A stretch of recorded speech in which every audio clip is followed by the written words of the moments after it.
In this video, I'll show you how to paint the fuzzy texture to this larger quince painting I made.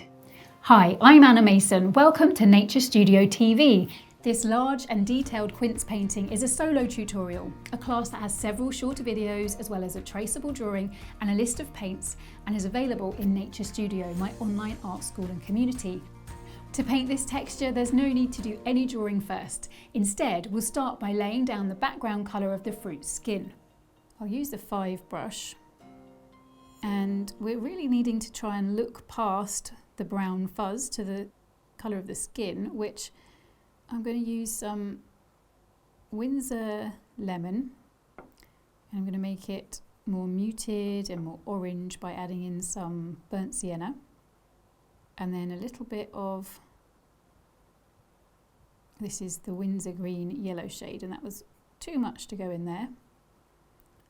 Let's balance it with some more of the burnt sienna.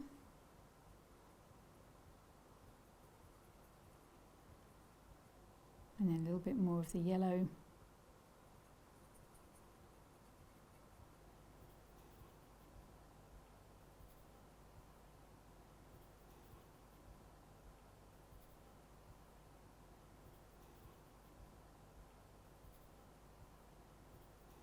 It's confusing when you're looking at the quince's skin because you see that brown fuzz and it makes you think the skin is overall more brown, but actually I think it's a fairly greenish yellow colour. So I'm going to start with this, and I'm going to apply it everywhere. Basically I want it nice and rich. I can see already that this is going to be too pale, but that's okay. When we layer like this, we can actually kind of build texture in, and there's loads of texture to this skin. So I'm going to go over this whole area, and if you were working on the actual fruit, you'd be going over the whole of the fruit. You'd be probably adjusting your colours in your mix just to match more what you're seeing, because there'll be a variation in tone and hue in different areas that are being lit differently. But for this little exercise, we'll go everywhere the same. But that is going to need to be darker still. So I'm going to let that dry off and apply another layer of this. So I'll just get the mix on the go. I'm happy with the sort of colour of it. It's just that it wasn't dark enough. So let's try and get it thicker, darker.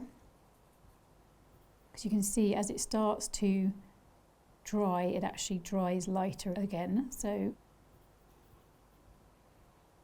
let's see how that's doing. I'm just going to let that dry a little bit more.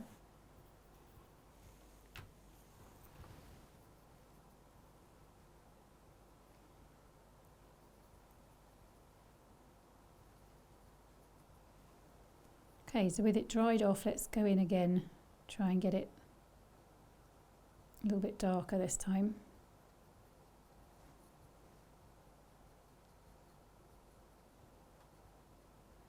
The quince is overall kind of an orangey, yellowy green. It's really varied. But in terms of what we're looking at in this particular section, this seems like a good match to that background skin colour.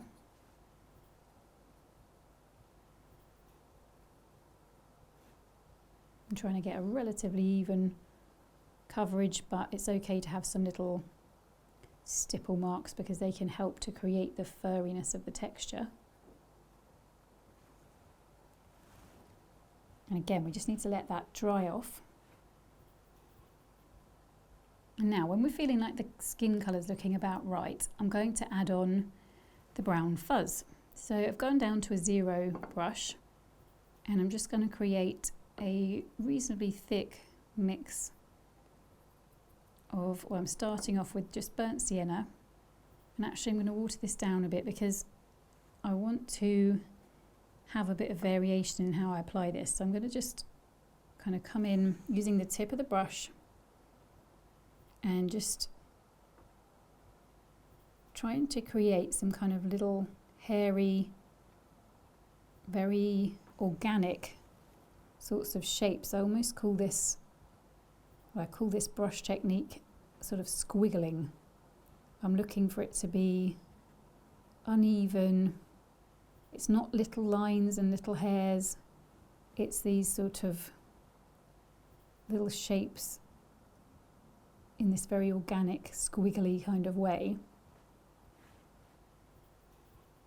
And I'm very happy for it to be sort of uneven in terms of some bits are darker, some bits are lighter.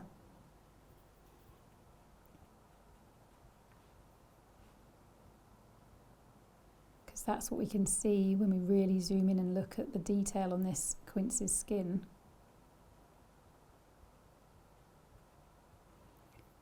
And if you're working on higher quality 100% cotton paper, then what's great is that you can do another layer on top of this to sort of unify it. If your skin colour then looks like it's too light, because it's very easy to do that and have your skin colour too light.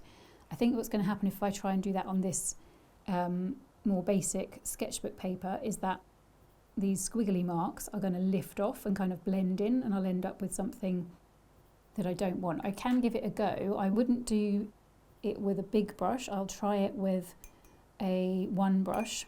We'll just do a little experiment, but I'm not that hopeful that it'll work. So I'll just mix up the skin colour again. On green. There we go. And then I have it reasonably watery, but then you can just gently, if I found an area that you think, oh, I need to just darken that, just have to be really, really gentle in sitting that on top so that it doesn't lift off. See, it's already starting to want to lift off that brown colour that I've just been applying, but see if it can do it here. See, it works a little bit, but this would be, as I say, much easier if you were working on 100% cotton paper, which is why I always recommend that for bigger, more substantial pieces that you're spending more time on. So I'm just going to go back to zero brush and just do a little bit more of this squiggling, because you can do layers of this again, so you can do some more on top and kind of focus in on some of the areas that I think need to be a little bit darker, so we can have a sort of secondary layer of the squiggling, and it just helps create that texture. And the key is always to just let things totally dry off so that you keep the integrity of these marks that you're making and they don't bleed out.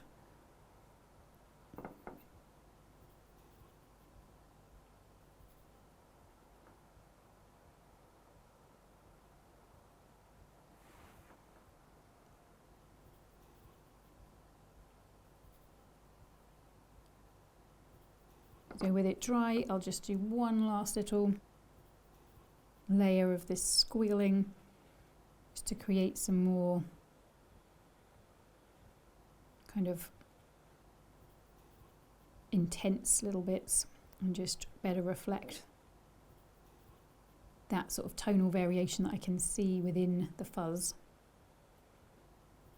So it's just really organic, trying not to have a sort of uniform application of this. Just using that tip of that brush.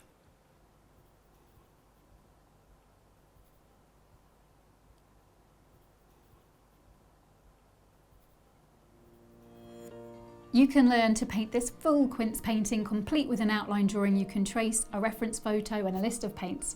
If you've enjoyed this mini class, please subscribe to Nature Studio TV, then pop over to naturestudio.com where you can sign up for a free class and find a whole heap of free resources to help you capture the beauty of nature on your paper. Thanks for watching, and if you want to find out more about Nature Studio, keep watching. Have you taken my free full-length watercolour class yet? If not, you're in for a treat. In it, I guide you step by step through painting a juicy, realistic pear that'll make you think, wow, I did that. You'll learn a repeatable, reliable watercolour method that you can go on to use for painting all kinds of other subjects. I'm confident you'll discover something that I already know, that you're a better artist than you think. I teach everything about my watercolour method in this full-length class, and I'm sharing it with you for free because I want to show you what you can achieve with the right instruction. If it ignites a spark in you, just as it has for thousands of others who've taken this class, there are hundreds more detailed tutorials you can unlock if you choose to become a Nature Studio member. So get the free class now and get ready to wow yourself with your results.